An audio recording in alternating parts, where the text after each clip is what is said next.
세상에 떠도는 기묘한 괴담들. 첫 번째 이야기. 신촌 세브란스 병원 근처의 목소리. 이 형들이랑 나는 나이 차이가 꽤 많이 나는 편이라 놀아주기도 많이 놀아주고 밤이면 무서운 이야기도 해주며 나를 놀리는 걸 좋아하던 형들이야. 특히 작은 형은 어릴 적부터 몸이 약해서 헛것을 보거나 가위 눌리는 일이 잦아서 그런 이야기를 더욱 실감나게 해줬지. 이 일은 큰형이 교통사고로 병원에 입원했을 때 이야기야.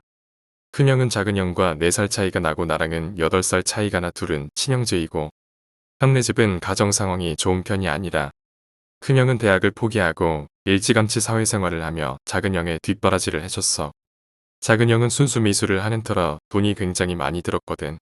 아무튼 그런 큰형이 일하던 도중 사고로 다리가 부러지는 일이 일어났어. 형네 집은 이모부와 이모는 지방에 계셨기에 당시 서울에서 같이 지내던 작은형이 큰형의 간병을 해야만 했대. 큰형은 사고가 회사 측의 실수였기 때문에 회사에서 병원비를 전액 지원해줘서 세브란스 병원에 입원을 할 수 있었고 2인실을 사용하고 있었어. 2인실의 옆 침대는 비어 있어서 작은형도 침대를 사용할 수 있다고 좋아했지. 그렇게 며칠이 지나서 어느 날 밤 늦게 큰형이 작은형에게 야식이 먹고 싶다고 야식 좀 사오라고 시켰었대. 세브란스 신관 1층에 편의점이 있었는데 그때는 공사 중인가 그런 사정으로 문을 닫았었고 작은형은 어쩔 수 없이 신촌 번화가 쪽 편의점으로 발길을 돌렸다고 해. 세브란스를 나서서 큰 길까지 걸어 나온 작은형은 신호를 기다리며 멍하니 앞을 바라고 보고 있었다고 해. 그렇게 멍하니 앞을 보는데 앞에 웬 여자가 조용히 서 있더래. 눈과 입을 검게 칠한 여자가 긴 생머리를 늘어뜨리고 검은 원피스를 입고 몸을 앞뒤로 흔들며 서 있는 모습이 작은형은 조금 기괴해도 그냥 술 취한 여자구나 라고 생각했지. 흔치는 않아도 가끔은 보이니까 말이야. 근데 아는 사람은 알겠지만 신촌 세브란스 앞에 쳐도는 8차선 정도라서 이쪽 신호등에서 반대쪽 신호등까지 거리가 상당하다물지. 형은 갑자기 퍼뜩 여기에 저기 서 있는 여자의 이목구비가 똑똑히 보이는 게 정상인가. 사실 낮에도 반대편에 서 있는 사람의 얼굴도 잘 안 보일 거리인데 말이지. 게다 밤중이라 더더욱 잘 안 보일 텐데 형 눈에는 그 여자의 얼굴이 너무 잘 보이더래. 갑자기 무서워진 형은 뭔가 이상하다라고 생각하던 찰나에 여자와 눈이 마주쳤지. 여자는 갑자기 미친 듯이 웃으며 그 자리에서 방방 뛰더라는 거야. 형은 그 길로 도망쳐서 병원 쪽으로 달아났대. 그런데 신호가 바뀐 건지 뒤에서 괴성을 지르며 자기를 쫓아오는 여자가 느껴지더래. 형은 죽을 힘을 다해서 병원 쪽으로 달렸고 유리문을 통과해서 문을 가까스로 문을 잠글 수가 있었다고 해. 그리고 얼마 안 지나서 그 여자가 문 밖으로 모습을 드러내고 형 쪽으로 오더래. 눈 주위를 검게 칠하고 입술을 검게 칠한 팀버튼의 영화에 나올 법한 모습으로 문 쪽으로 다가온 여자는 형을 보며 뭐라 알아들을 수 없는 소리를 지르고 문을 마구 두드렸대. 형은 다리가 풀려서 그 자리에 주저앉아 있는데 너무 무서워 눈물이 나더라는 거야. 그때 무슨 일인지 보러 온 경비 아저씨가 그 여자를 보고 경찰에 신고를 하고 경찰이 올 때까지 그 여자는 문 앞을 서성이다가 멀리서 사이렌 소리가 들리니 그제서야 도망을 치더래. 지하 주차장 쪽으로 여자가 도망을 치고 형은 경찰 들과 주차장에 그 여자를 잡으러 내려갔대. 근데 그 주차장은 입구랑 출구가 같은 곳이라 도망칠 곳이 없는데도 여자는 보이지가 않더라는 거야. 아직까지도 작은 형은 이 이야기를 할 때마다 큰형을 원망 어린 눈으로 쳐다봐. 그 일 이후에 큰형이 퇴원할 때까지 작은 형이 이 여자를 다시 보는 일은 없었지만 아직도 신촌 세브란스 근처를 가면 그 여자의 목소리가 들리는 것 같아서 등에 소름이 돋는다고 해. 두 번째 이야기, 시내버스. 대구 동대구역 근처 큰 고개로 지나가는 거리에서 실제로 봤어. 한 12시쯤이었나?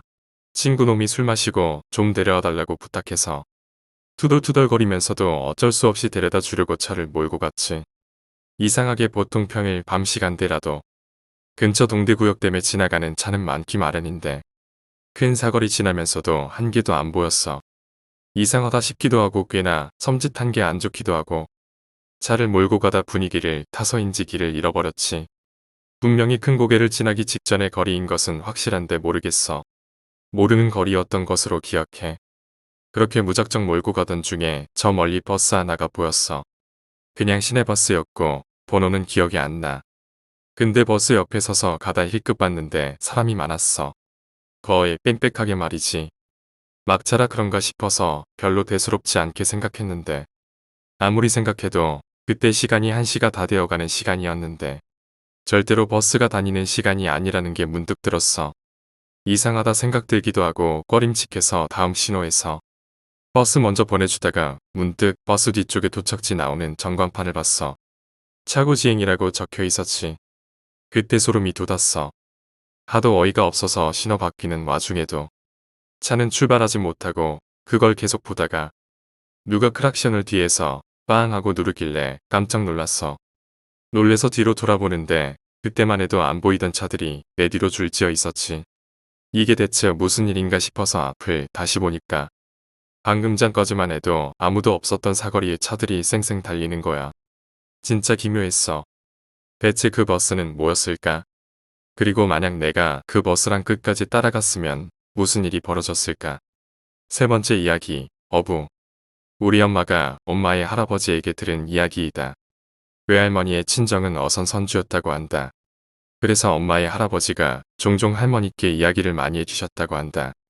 할아버지가 젊으셨던 시절 바다에 나가 고기를 낚다 보면 익사체를 종종 발견했다고 한다. 사고를 당했던 자살을 한 것이건 익사체는 무참한 모습으로 떠 있는데 신기하게도 배 쪽으로 다가온다고 한다. 당시에는 아직 2차 세계대전 전이라 지방에 있는 어부면서 모터가 달린 배를 탈 리가 없다. 멀찍이 떨어뜨리려고 필사적으로 노를 적어도 다가온다고 한다. 작은 손으로 노를 젓는 배로 혼자서 어업을 하시던 중이라 끌어올릴 수도 없고 생활이 걸려 있으니 고기잡이를 관둘 수도 없었다. 그럴 때 옛부터 어부를 하던 사람에게는 어느 주문이 전해져 내려온다고 한다. 그 주문이란 시체에 손을 대고 미안하지만 지금부터 고기를 잡아야 하니 조금만 떨어져서 날 방해하지 말아줬으면 좋겠다. 그 대신 무슨 일이 있어도 널 육지로 데리고 가주만 하고 빈다고 한다. 그렇게 하면 익사체가 어르트맨과 파도에 밀려 잡을 수도 없고 떨어뜨릴 수도 없는 거리에 둥둥 떠 있다고 한다. 그리고 고기를 다 잡고 돌아가려고 할 때 지금 고기를 다 잡았으니 이제 돌아갈 거야. 잘 따라오렴 하고 말을 건 후 돌아간다고 한다. 그럼 신기하게도 익사체는 또 잡히지도 떨어뜨릴 수도 없는 거리에서 항구까지 따라온다고 한다. 할아버지 말에 의하면 사람이란 어찌된다 해도 바다에선 살 수 없나 보다 하고 말하셨다. 어떻게든 육지로 올라가려는 게 사람의 습성인가 보다. 네 번째 이야기, 산나물. 우리 영이 초등학생일 때의 이야기다. 당시 나는 아직 태어나기 전이었다. 형이 초등학교 5학년일 때 봄에 할아버지와 함께 가까운 산에 산나물을 캐러 갔었다고 한다. 찾고 있던 것은 두릅이라고 하는 나물로 싹의 줄기에 가시가 나 있지만 봄에 나는 싹으로 튀김을 만들면 무척이나 맛있다. 형은 그 산에서 자주 놀곤 해서 두릅이 어떤 것인지는 잘 몰라도 산길을 잘 알고 있었다고 한다. 그랬기 때문에 할아버지에게 두릅의 특징에 관해 설명을 듣고 나서 형은 혼자서 서슴없이 산속으로 들어갔다고 한다. 형은 두릅을 캐는 데 몰두해서 평소에는 멀리서 보기만 하고 들어가지는 않던 곳까지 갔다. 결국 마음에 들 만큼 많은 두릅을 캐내고 돌아가려는데 가까운 곳에서 인기척이 났다고 한다. 주변을 돌아보자 10m 정도 떨어진 큰 바위 위에 바짝 마르고 더러운 기모노를 입은 백발의 할아버지가 앉아 있었다고 한다. 형은 조금 놀랐지만 그 할아버지의 발밑에 산나물 바구니가 있는 것을 보고 나서 이 할아버지도 산나물을 캐러 왔구나 싶어져서 인사를 하고 돌아가기로 했다고 한다. 그러자 그 할아버지가 이 녀석 두릅싹을 찾고 있는 개구나 라고 말하면서 여기저기 이가 빠진 입을 벌리며 기죽 웃었다고 한다. 형은 기분이 조금 나빴지만 할아버지도 산나물을 찾고 계셨나요? 라고 되물었다고 한다. 그러자 할아버지는 산나물 바구니에 손을 뻗더니 이 몸은 두릅의 싹을 아주 좋아하지. 두릅의 싹이라면 생으로도 먹을 수 있어. 라고 말하면서 그 자리에서 싹을 와작와작 먹어치우기 시작했다고 한다. 형은 그 광경을 보고 깜짝 놀라서 할 말을 잊었다고 한다. 그 할아버지가 먹고 있는 것은 두릅의 싹이 아니라 벨감으로 쓰던 원나무의 싹이었던 것이다. 두릅과 오츤 싹의 모습은 비슷하지만 전혀 다른 식물이다. 오히려 오츤 지독한 독을 가지고 있다. 그런 것을 와작와작 씹어먹고 있는 할아버지를 보자 형은 무서워서 말도 못하고 그저 눈물만 뚝뚝 흘리면서 거기에 서 있을 수밖에 없었다고 한다. 그 할아버지는 점차 몸 안에서부터 질척질척한 피가 입으로 흘러나오기 시작했다고 한다. 거기다 자세히 보니 발이 꺾여 있는 것 같이 이상한 모습으로 구부러져 있었다고 한다.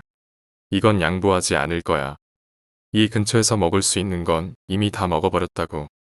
내 녀석도 마을에 먹을 게 없어서 산까지 온 것 같지만 유감이구나. 그리고 할아버지는 또 희죽 웃었다고 한다. 그리고 다음 순간 슉 하고 할아버지의 모습이 사라졌다.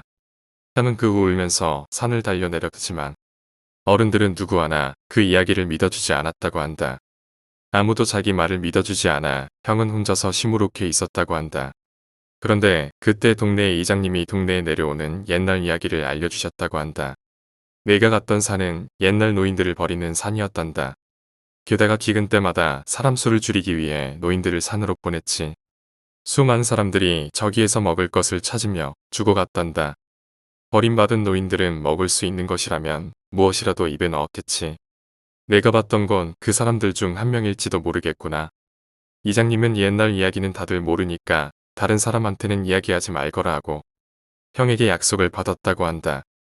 그리고 풍요로운 시대에 태어난 걸 다행으로 여기거라. 이렇게 말한 뒤 형을 집까지 바래줬다고 한다. 형은 아직도 그 산이 어디인지 가르쳐주지 않는다. 이야기를 들은 뒤부터 자주 물어봤지만 산의 위치만은 화를 내면서 가르쳐주지 않았다. 오늘 이야기는 여기까지입니다. 오늘 이야기가 재미있으셨다면 구독과 좋아요, 댓글 부탁드립니다. 댓글은 저에게 큰 힘이 됩니다. 감사합니다.